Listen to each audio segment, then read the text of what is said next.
La naturaleza jurídica del derecho de condominio surge de la misma definición del artículo 1983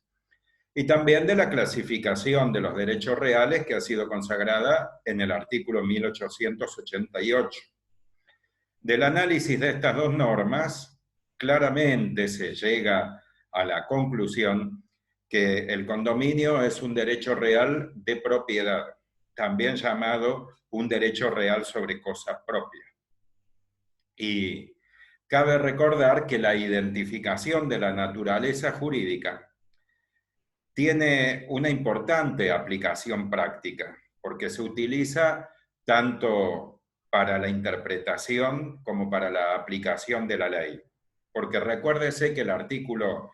2, el artículo segundo del Código Civil y Comercial de la Nación,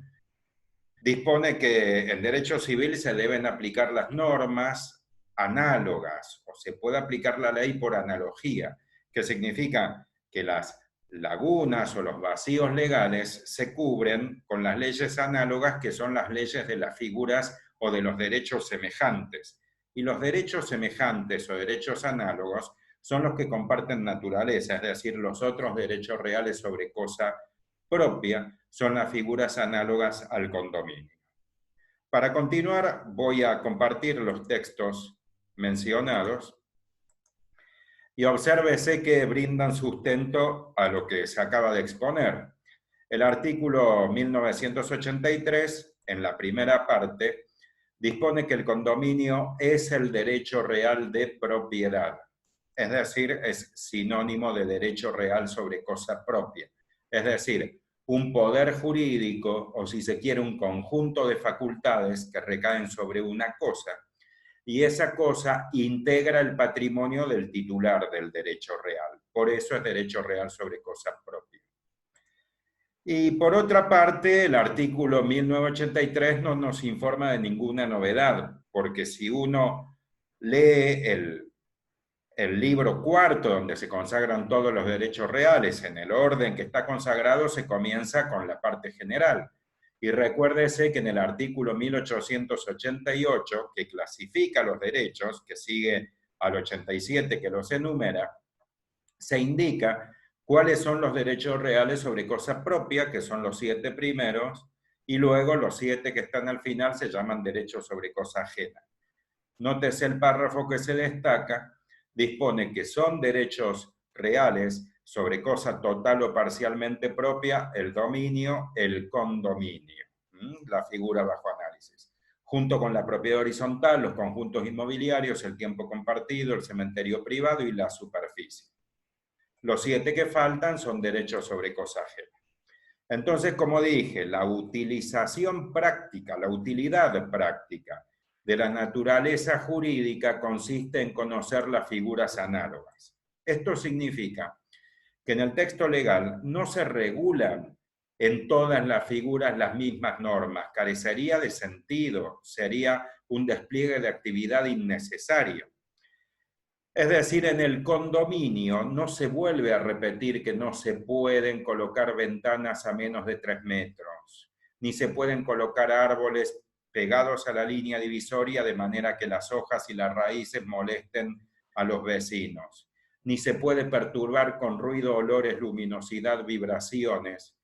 en magnitud tal que excedan la normal tolerancia. Todas esas normas ya han sido indicadas en el título tercero destinado al dominio, pero también se aplican al condominio porque son figuras análogas, porque ambos son derechos reales sobre cosa propia. Y por otra parte, las normas del condominio también se aplican a las figuras que siguen, y las que siguen, como la propiedad horizontal, al condominio, es decir, es bilateral la relación, se prestan, entre comillas, las normas, una figura a otra figura, un derecho real a otro derecho real y este otro al primero. Entonces,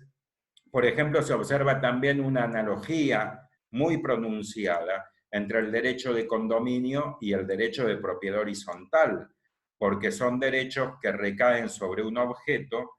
y que ambos tienen la característica de reunir la pluralidad de titulares, porque así como en el condominio hay pluralidad de condóminos sobre un objeto, en la propiedad horizontal hay pluralidad de propietarios o copropietarios sobre el edificio afectado al régimen de propiedad horizontal.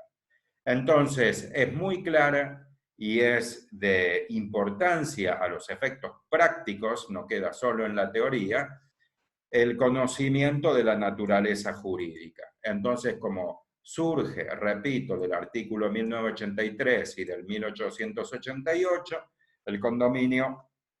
integra el grupo de los 7 derechos reales sobre cosa propia o derechos reales de propiedad,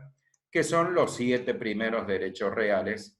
según la enumeración del 1887 y la regulación a lo largo de todo el libro cuarto. Dejo de compartir la pantalla, espero que les haya sido de utilidad lo expuesto y les agradezco que me dediquen su tiempo. Hasta la próxima.